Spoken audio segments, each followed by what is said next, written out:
वर्षों पहले की बात है मित्र। महान कोसल राज्य पे रघुवंशी राजा दशरथ का शासन था। महातेजस्वी राजा दशरथ अपनी 3 रानियों के साथ राजधानी अयोध्या में रहते थे। हर सुख था उनके जीवन में, संतान सुख के अतिरिक्त। विधाता ने उन्हें संतान सुख से वंचित कर रखा था। इसके लिए उनके राजगुरु आचार्य वशिष्ठ ने पुत्रेष्टि यज्ञ की सलाह दी।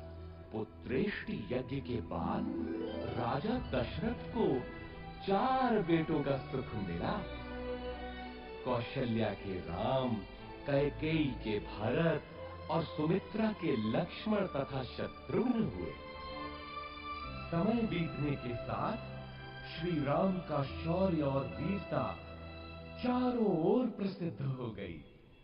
इतनी प्रसिद्ध कि महर्षि विश्वामित्र ने भी अपने यज्ञ को राक्षसी ताड़का के हाथों से बचाने के लिए राजा दशरथ से श्री राम को ही मांगा।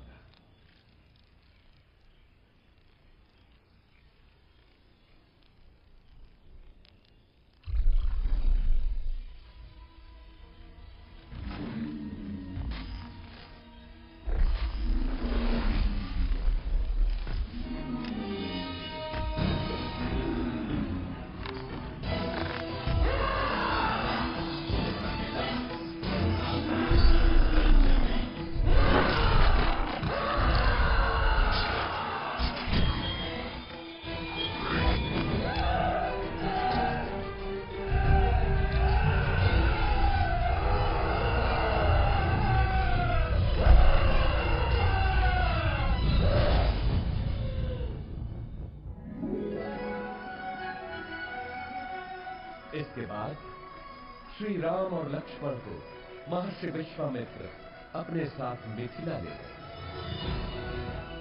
जहां राजा जनक ने अपनी पुत्री सीता के स्वयंवर का आयोजन किया। स्वयंवर का लक्ष्य था महादेव शिव के विराट धनुष सुनाभ की प्रत्यंचा चढ़ाना। बड़े बड़े महारथी धनुष को हिला भी नहीं पाए।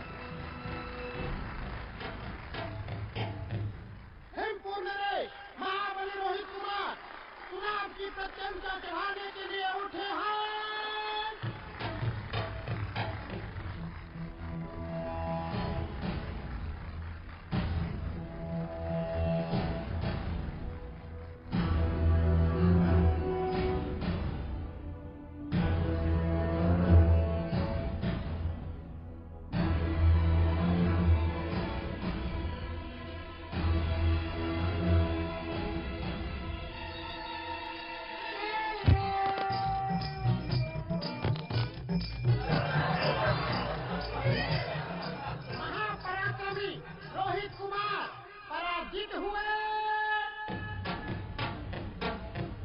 बचपन में जिस धनुष को मेरी पुत्री सीता खेल खेल में ही उठा लेती थी, क्या उसकी प्रत्यंचा चढ़ाना भी किसी क्षत्रिय के वश में नहीं रहा?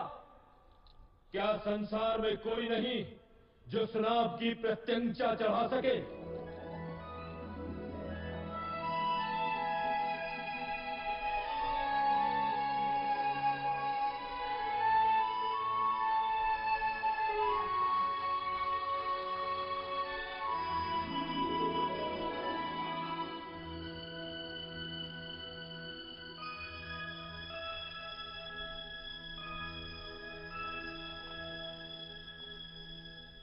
मैं मिथिला नरेश जनक अत्यंत दुख के साथ अपनी पुत्री सीता के स्वयंवर की समाप्ति की घोषणा करता हूं, क्योंकि धरती पर ऐसा कोई पुरुष नहीं जो सीता के योग्य हो। धरती वीर पुरुषों से रिक्त नहीं। जब तक दशरथ पुत्र है तब तक तो नहीं। ताड़का का वध किया है मेरे भैया राम ने।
श्री राम ने जनकसुता देवी सीता का स्वयंवर लक्ष्य पूर्ण किया।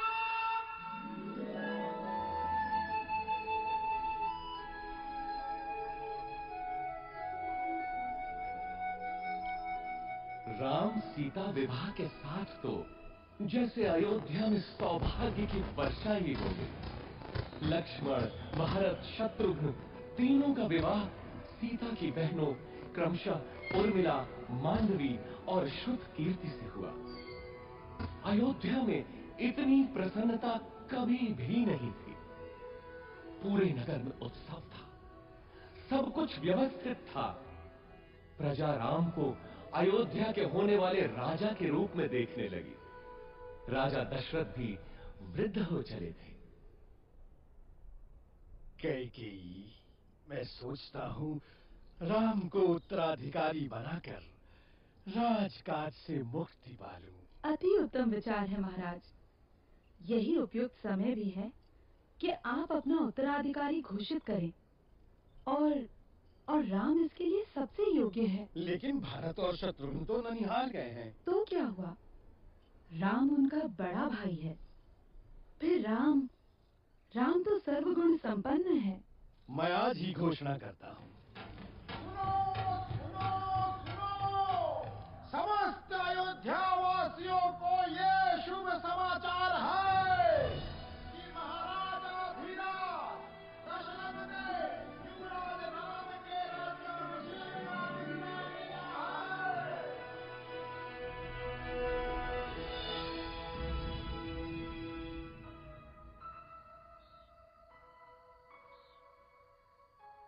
अयोध्या की होने वाली महारानी को मेरा अभिवादन।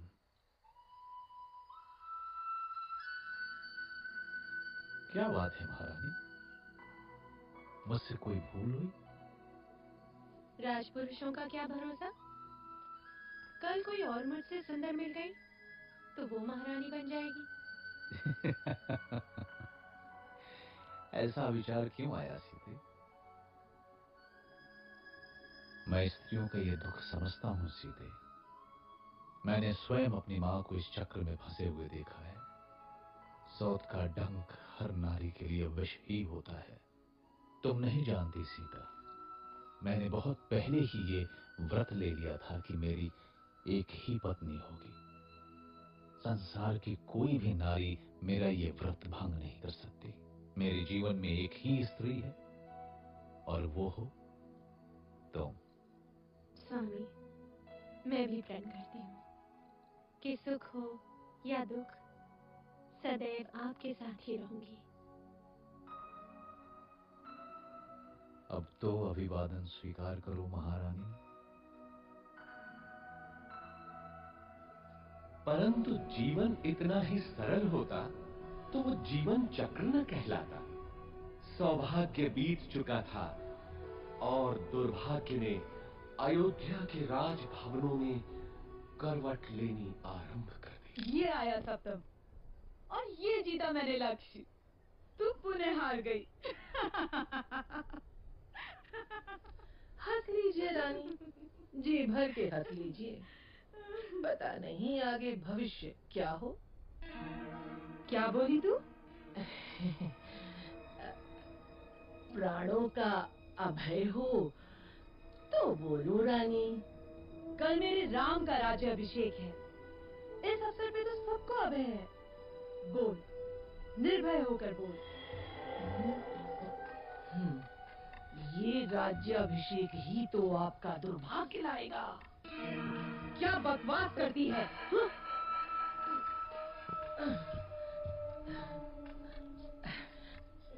मैं तो सदा आपका भला ही चाहती हूँ रानी। यहाँ आपके और भरत के अतिरिक्त मेरा है ही कौन। आपके विरुद्ध महल में षड्यंत्र रचा जा रहा है। षड्यंत्र? कैसा षड्यंत्र? राम के राजा बनते ही कौशल्या और सुमित्रा आपसे गिन गिन कर बदले लेंगे। वो दोनों महाराज के आपके प्रति प्रेम से जलती हैं। नहीं, मेरा राम ऐसा कभी नहीं होने देगा। राम राम भजती रहना, और वो राजा बनते ही अपनी माँ के कहने पर आपको और भरत बेटे को राज्य से बाहर निकाल फेंकेगा। महाराज भी तब कुछ नहीं कर पाएंगे।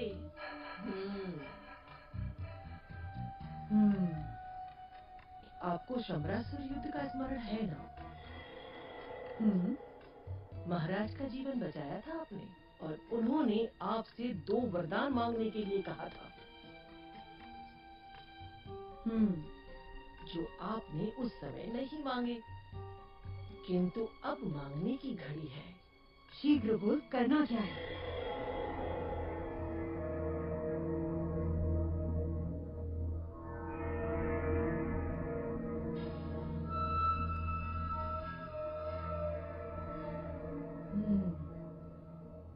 ऐसा ही होगा। मेरे विरुद्ध षड्यंत्र? वैसे 14 वर्ष ही क्यों? मृत्यु क्यों नहीं? नहीं नहीं रानी, राम लोकप्रिय है, प्रजा विद्रोह कर सकती है। 14 वर्ष में उसका यौवन बीत चुका होगा, सब उसे भूल भी चुके होंगे, और फिर जंगलों में तो राक्षस भी है। क्या पता राम का अंत उन्हीं के हाथों हो जाए।